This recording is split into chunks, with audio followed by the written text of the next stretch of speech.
Good morning, students. This is me, Nidhi Singh. I welcome you all in the channel School of Civil Services Example. Today, we are going to discuss about the new topic Biden determined to end Yemen war. So, what is Yemen war? What has Biden determined for? ये सब हम आज देखेंगे, details में बताएंगे आपको. उससे पहले मैं आपको बता दूं कि एग्जाम्पल ऐप है. इस ऐप को आप एक बार जरूर विजिट कीजिए और एक बार यहाँ पे ISPCS अगर 2021 के लिए आप प्रिपेयर कर रहे हैं और उसके साथ साथ जो वन डे एग्जाम्स हैं उन सब के लिए यहाँ पे बहुत ही डिटेल्ड और डिटरमाइंड कोर्सेज हैं. आप प्लीज एक बार उसको जरूर विजिट कीजिए और वहाँ पे कोर्सेज को बाय कीजिए. ठीक है. सो उसके बाद हम देखते हैं कि एक लक्ष्य कोर्स आ रहा है हमारा IAS UP PCSC के लिए, जो आपका 2021 एग्जाम होने वाला. आपको पता है 13th ऑफ जून को आपका UP PCSC एग्जाम है और उसके साथ साथ 27th ऑफ जून को आपका IAS का एग्जाम है. तो उससे रिलेटेड एक कोर्स हम लॉन्च कर रहे हैं. तो 15 फरवरी से कोर्स शुरू होने वाला है. आप सबसे रिक्वेस्ट है मेरा, इस कोर्स को जरूर ज्वाइन कीजिए, बहुत बेनिफिशियल होने वाला है आपका. सो चलिए उससे अब हम अपने डायरेक्ट टॉपिक पे आते हैं. आज का हमारा टॉपिक है Biden determined to end Yemen war. So Yemen war क्या है, उससे पहले मैं आपको एक छोटी सी स्टोरी सुनाना चाहूंगी. The girl with the strawberry ring. So ये गर्ल कौन है, ये स्ट्रॉबेरी रिंग क्या है, क्या ये इससे रिलेटेड स्टोरी है, इससे रिलेटेड इंसिडेंट है, ये मैं आपको बताती हूँ कि Who is she and why does she refuse to take off her toy plastic ring? ये देख रहे हैं आप, इसके हाथ में टॉय प्लास्टिक रिंग है. ये एक लड़की है, 6 साल की लड़की है जिसका नाम है आला. ये आला है और ये आला को कुछ मेडिकल प्रॉब्लम है. आला के जो इसको खाना भी ट्यूब से दिया जाता है बिकॉज इसके जो पेरेंट्स है, इसकी फैमिली है, अपनी फैमिली को सरवाइव करने के लिए, फीड करने के लिए उनके पास प्रॉपर रिसोर्सेज नहीं है. तो आला ऐसे देश से आती है जहाँ पे जो रिलीजन के नाम पे, अपने सेक्ट के नाम पे लोग आपस में लड़ रहे हैं. सिविल वॉर चालू है, बहुत ही बुरा हाल है. यूएन के अकॉर्डिंग, तो यूएन के अनुसार तो ये अब तक का सबसे बड़ा ह्यूमैनिटेरियन क्राइसिस है. तो इस देश की आला निवासी, इस देश की आला एक बच्ची है. इस बच्ची के पास एक रिंग है, टॉय रिंग. ये इसकी दादी ने इसको दिया था और ये इसको उतारने से मना कर रही है. ये इसके लिए सबसे बड़ा प्राइज पोजेशन है, मतलब इसका सबसे कीमती तोहफा है इसकी लाइफ का. सो ये आला है. आला की कहानी मैंने आपको बताई और आला जैसे ही हजारों बच्चे हैं उसके देश में जो इस सिचुएशन से लड़ रहे हैं. उनको नहीं पता ये क्या युद्ध है, क्यों लड़ रहे हैं लोग आपस में, बट उनका भुगतान इन सबको मिलके करना पड़ रहा है. सो चलिए एक बार देखते हैं कि ये जिस कंट्री से आती है जिसका नाम है यमन. तो यमन के बारे में एक बार जानते हैं, यमन के सिविल वॉर के बारे में एक बार जानते हैं. आई होप मैं आपको डिटेल में ये जो कहानी है, ये जो यमन से रिलेटेड क्राइसिस है, उसके बारे में मैं आपको समझा पाऊं. So let's discuss further about it. So in Ala's home country of Yemen, many families are going hungry. War, food shortage, and disease have created the largest humanitarian crisis in the world. ये दुनिया का सबसे बड़ा humanitarian, मानवता से related एक crisis create हो गया है. आला की होम कंट्री, जिसे हम यमन बोलेंगे. यमन एक मिडिल ईस्ट का कंट्री है और स्ट्रैटेजिकली बहुत इंपॉर्टेंट कंट्री है. यहाँ से कोई भी ट्रेड है जो आपका ईस्टर्न साइड हो और वेस्टर्न, जो आपका दुनिया के दो हिस्से हैं उनको कनेक्ट करते हुए जहां से ट्रेड होता है, ये वहां पे लोकेटेड है. तो बहुत ही इंपॉर्टेंट है ये देश हमारे लिए. और यहाँ पे इस तरह का सिचुएशन क्रिएट हो गया कि युद्ध चल रहा है लगातार 5-6 सालों से. बहुत बुरा हाल है, खाने का कमी है, बीमारियां फैल गई हैं और ह्यूमैनिटेरियन क्राइसिस हो गया है. आला जैसी बहुत बहुत सारे बच्चे हैं जो इस तरह इस क्राइसिस में जल रहे हैं. According to UN, Yemen is one of the worst places to be a child. Yemen किसी बच्चे के पैदा होने के लिए, उसे बड़े होने के लिए सबसे बुरी जगह डिक्लेयर कर दिया है यूएन ने, यूनाइटेड नेशन ने. एंड वायलेंस नॉट चाइल्डहुड, एक हैशटैग भी चलाया जा रहा है जिसमें कहा गया है कि आप चाइल्डहुड को मत खत्म कीजिए, आप वायलेंस को, वॉर को, अशांति को खत्म कीजिए और चैन और अमन को यहाँ पे लेके आइए. सो एक बार बैकग्राउंड हम इस कंट्री का जान लेते हैं. हम यमन देश की बात कर रहे हैं. यमन का एक बार मैं मैप दिखा देती हूँ आपको. ये जो कंट्री है, ये आप देख सकते हैं यमन है. यहाँ पे बहुत छोटा सा कंट्री है आई होप आपको क्लियर है। और यहाँ पे इसका जो लोकेशन है ये देखिए, सऊदी अरेबिया है इसके पास, यहाँ पे ओमान है और ये ईरान है। तो मेनली हमारी जो आज का जो लेक्चर होगा इसमें बेसिस होगा हमारी स्टोरी का कि ये 3 countries, Yemen, Saudi Arabia, Iran और साथ में यूएसए भी। तो अभी क्या हुआ है, जैसे ही हमारे 46th प्रेसिडेंट आए हैं जो बाइडेन जी, तो उन्होंने यमन से रिलेटेड कुछ बातें बोली हैं, कुछ अच्छी बातें बोली हैं, मैंने आपको पहले भी बताया है। ह्यूमैनिटेरियन से रिलेटेड, ह्यूमैनिटेरियन इश्यूज से रिलेटेड और डेमोक्रेटिक इश्यूज से रिलेटेड जो बाइडेन जी बहुत ही ज्यादा प्रतिबद्ध हैं और अपने जो डिसीजंस हैं अपने आने के बाद उन्होंने ऐसे ही डिसीजंस जो जिसकी सोसाइटी को सबसे ज्यादा जरूरत है वो सबसे पहले ले रहे हैं। तो एक तरह से आने वाले टाइम के लिए हम सब के लिए बहुत अच्छा है कि जो बाइडेन जी ये ऐसे डिसीजंस ले रहे हैं। अब ये क्या है तो इसके बारे में भी जान लेते हैं। हुआ क्या है, एक कॉन्फ्लिक्ट क्रिएट हो गया है यमन जैसे देश में। यमन की मैंने आपको लोकेशन बता दी। इसमें a failure of a political transition supposed to bring stability to Yemen following an Arab Spring uprising that forced its a long time authoritarian president। यहाँ पे अभी प्रेसिडेंट है जो यमन के, अगर मैं आपको बता दूं, हदी नाम है उनका, और ये प्रेसिडेंट अभी आपके मतलब सऊदी अरेबिया से ये आपके रूल कर रहे हैं। इनके प्रेसिडेंट का करंटली जो प्रेसिडेंट है सिंस 2011 ये है अब्दुर्रब्बु मंसूर हडी। ये एक इनके प्रेसिडेंट है यमन कंट्री के और सिंस 2011 ये रूल कर रहे हैं। बट ये रूल कर रहे हैं सऊदी अरेबिया से, यमन में नहीं रहते हैं। तो इसका क्या रीजन है अब ये भी आपको बताया जाएगा। अब क्या होता है कि Sunni backed by Saudi Arabia, देखो सुन्नी में ज्यादा अल्फाबेट्स हैं, मतलब 1 2 3 4 5। तो सुन्नी में सऊदी अरेबिया जो लंबा नाम है कंट्री का तो हम ऐसे याद रख लेंगे कि जो हमारा सऊदी अरेबिया है यहाँ पे सुन्नी है और आपका जो बाकी 90% लगभग, अगर मैं आपको बताऊं 90% मिडिल ईस्ट में सुन्नी डोमिनेटेड मुस्लिम्स हैं। आपको पता है मुस्लिम्स में 2 सेक्ट मेनली पाए जाते हैं, 2 तरह के लोग डिवाइड किया हुआ है। कुछ लोग बोलते हैं, शियाज का मानना है कि जो मेनली मुस्लिम धर्म है, प्रोफेट मोहम्मद है, ये हमसे रिलेटेड है। ये कहते हैं हमसे रिलेटेड है, हमारे यहाँ पैदा हुए थे। तो इस तरह से इनमें कॉन्फ्लिक्ट आज से नहीं हजारों सालों से चल रहा है। तो शिया और सुन्नी ये 2 तरह के ऐसे सेक्ट पाए जाते हैं मुस्लिम धर्म में, इस्लाम धर्म में। तो आपको बताया जाए कि 90% जो हमारा मिडिल ईस्ट का जो नेशंस हैं वो सुन्नी जो आपका सेक्ट इसको फॉलो करते हैं और बाकी देश शिया को फॉलो करते हैं। तो शिया मेनली फॉलो किया जाता है ईरान के द्वारा और ईरान जो फॉलो कर रहा है शिया, और उससे यमन का क्या रिलेशन है वो मैं आपको बताऊंगी। बट फिलहाल ये जान लीजिए कि यमन में आपका सुन्नी है और यहाँ पे भी सऊदी अरेबिया में सुन्नी है। तो जो करंटली जो गवर्नमेंट है, जो प्रेसिडेंट है, जो रूल कर रहे हैं वो हमारे सऊदी अरेबिया से यमन को रूल कर रहे हैं।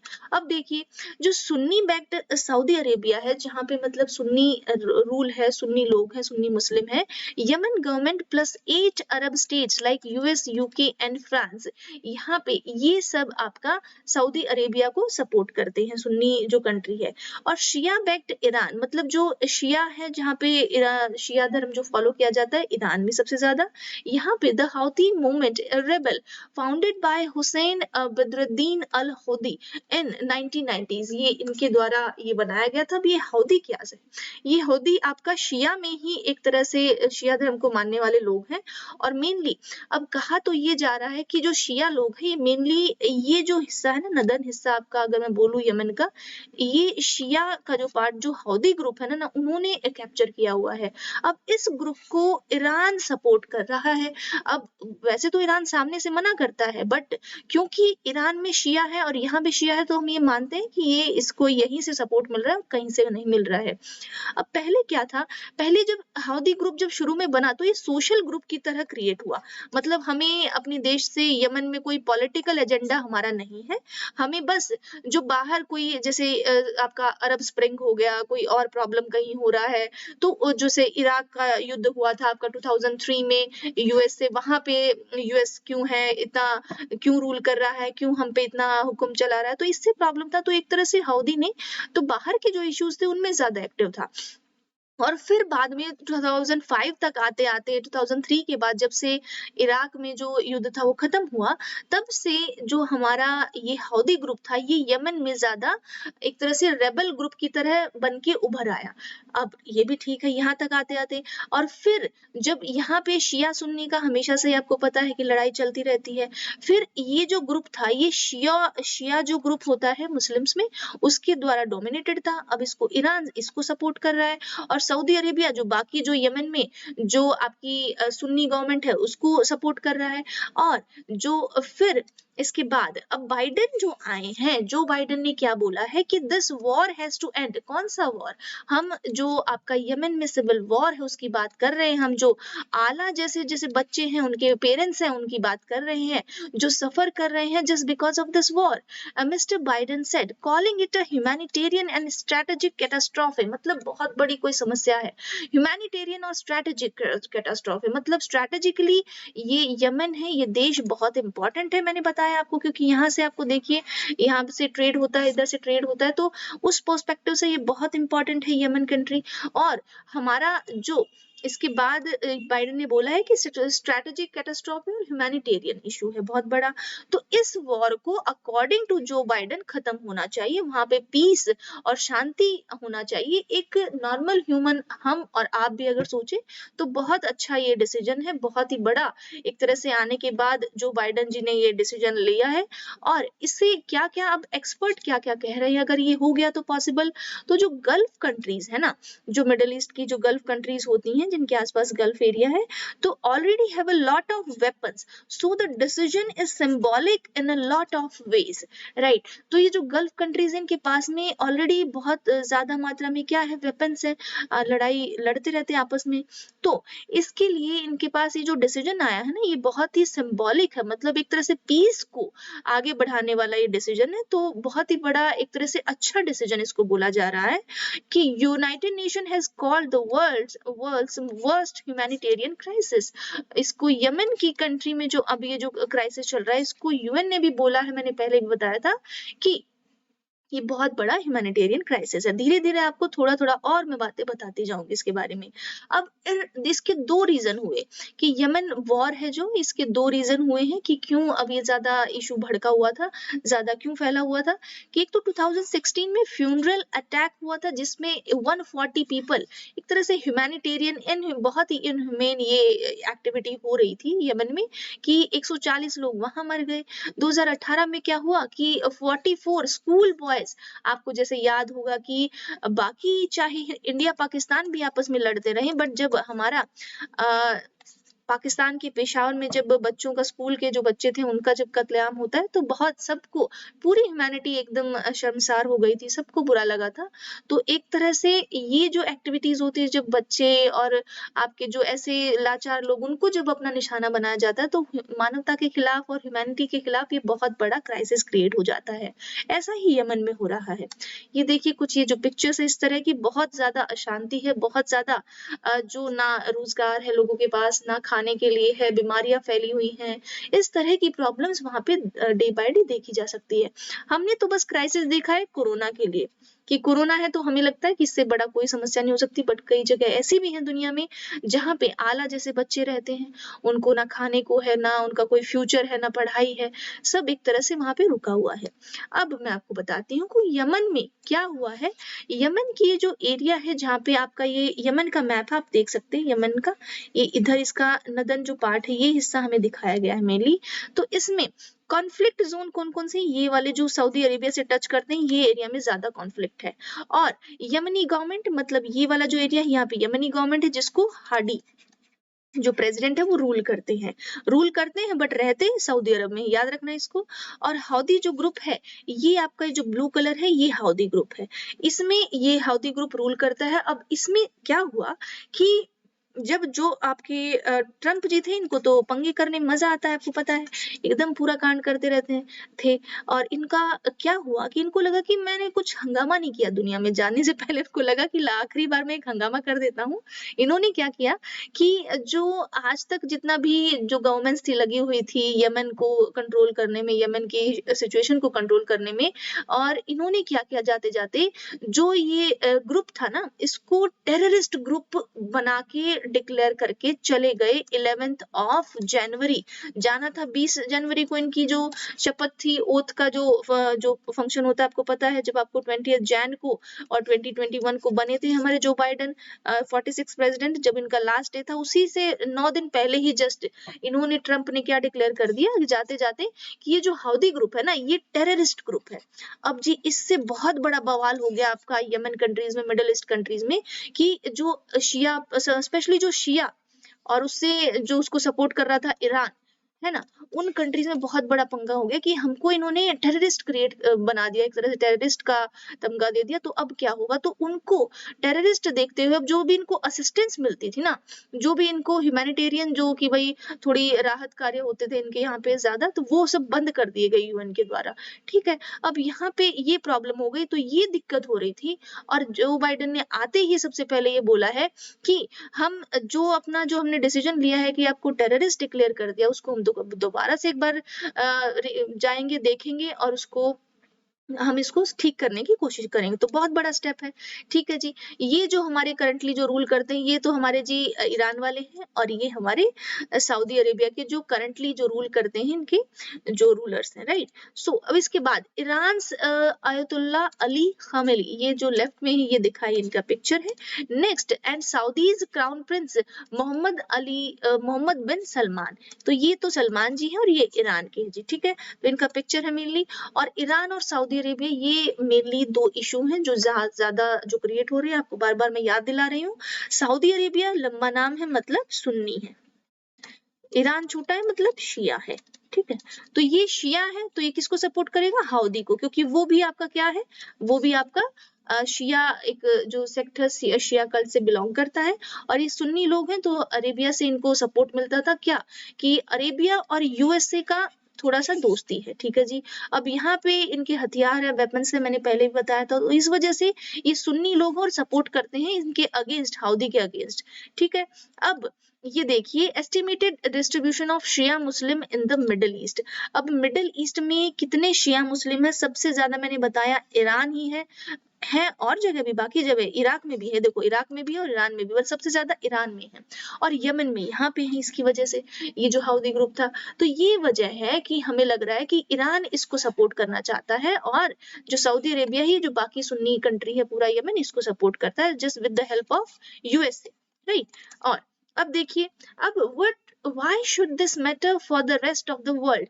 अब पूरी दुनिया को इस मैटर से क्या मतलब है। पहली बात तो ये हमारा हो गया ह्यूमैनिटेरियन क्राइसिस। अगर दुनिया में कहीं भी ऐसा कोई प्रॉब्लम होता है, आप म्यांमार का एग्जांपल ले लीजिए, आप जो अदर कंट्री है, देखो बेशक चाइना है, डेवलप कर रहा है, बट वहां पे ह्यूमैनिटी के लिए और जो लोगों के राइट्स है, वहां उनके अगेंस्ट तो कोई नहीं बोलता ना। तो इस तरह से जहां कहीं भी डेमोक्रेसी सपोर्ट नहीं होती है, वो कहीं भी, वो कोई भी देश हो, कोई भी जगह हो, हम उसके खिलाफ रहेंगे। ठीक है, what happens in Yemen can greatly exacerbate regional tensions, मतलब रीजनल टेंशन, आसपास के एरिया में ज्यादा टेंशन बढ़ा सकता है। It also worries that West because of the threats of attack such as from Al-Qaeda and IS affiliates। अगर इस एरिया में ये ज्यादा हाउदी ग्रुप है, ये टेररिस्ट ग्रुप बन गया, तो और इसकी तरह एक्ट भी करने लग गया, और इसको सपोर्ट करना बंद कर दिया, तो मतलब यूएस ने इसको अगर नहीं शांत किया, तो क्या हो सकता है कि यहाँ पे अल कायदा और जो आईएस जैसे और भी जो टेररिस्ट ग्रुप है ना, वो भी अपनी जगह बना सकते हैं, वो इनको सपोर्ट करना फिर स्टार्ट कर देंगे। और इसको रोकने के लिए जो यूएस ने जो स्टेप लिया है ना, बहुत जरूरी है, बहुत अच्छा स्टेप है। और इमेजिन कि from the country as it becomes more unstable, मतलब ये और ज्यादा अनस्टेबल हो सकता है यमन का situation. The conflict is also seen as part of a regional power struggle between the Shia ruled Iran and Sunni ruled Saudi Arabia. मतलब main तो यही है, हम अगर इस मुद्दे को देखें तो ये हमारा मेनली क्या है, इसमें शिया और सुन्नी का ही रूल है, जो सऊदी अरेबिया सुन्नी को सपोर्ट कर रहा है और ईरान सपोर्ट कर रहा है शिया को। अब गल्फ अरब स्टेट जो अरब कंट्रीज है उनका क्या है, अब उन्होंने प्रेसिडेंट हादी और have accused Iran of bolstering the Houthis financially and militarily, though Iran has denied this। क्योंकि ईरान मना कर रहा है तो मना कर रहा है, बट सबको पता है, लगता तो ऐसा ही है कि भाई शिया है ये ग्रुप और ये भी शिया है तो इसको सपोर्ट कर रहा होगा। तो इसीलिए ये जो प्रॉब्लम है अरब का और ईरान का इस तरह से जो सपोर्ट करने का है कि इनमें फिर दोस्ती होगी नहीं, तो इस वजह से इन दोनों देशों में भी प्रॉब्लम बढ़ जाएगी। Yemen is also strategically important because it sits on the strait linking the Red Sea with the Gulf of Aden, through which much of the world's oil shipment pass। अब यहाँ से दुनिया का सबसे ज्यादा ऑयल पास होता है और इसी वजह से ये जो स्ट्रेटेजिकली मैंने बताया था ना कि ट्रेड जो है वो इस वजह से यहाँ पे ज्यादा मायने रखता है। तो हमने देखा कि किस तरह से हमारा जो एक्टिविटीज है आपकी शिया और सुन्नी से रिलेटेड, एक तरह से रिलीजन बेस्ड जो एक्टिविटी है वो किस तरह से दुनिया को परेशान किए हुए है। आज भी 21st सेंचुरी के 21st ईयर में भी हमको ये प्रॉब्लम है। तो आई होप आपको मेरा ये लेक्चर समझ आया होगा। इसका जो प्रॉब्लम है बहुत आसान शब्दों में मैंने आला से शुरू करके इसको आपको समझाया और इसको आप अच्छी तरह से समझिए। एक दो बार देखिए वीडियो को, प्लीज लाइक जरूर कीजिएगा वीडियो को। बहुत मेहनत लगता है, सुबह सुबह आपके लिए वीडियो बनाते हैं, right. So this is all about today. Thank you so much, have a nice day.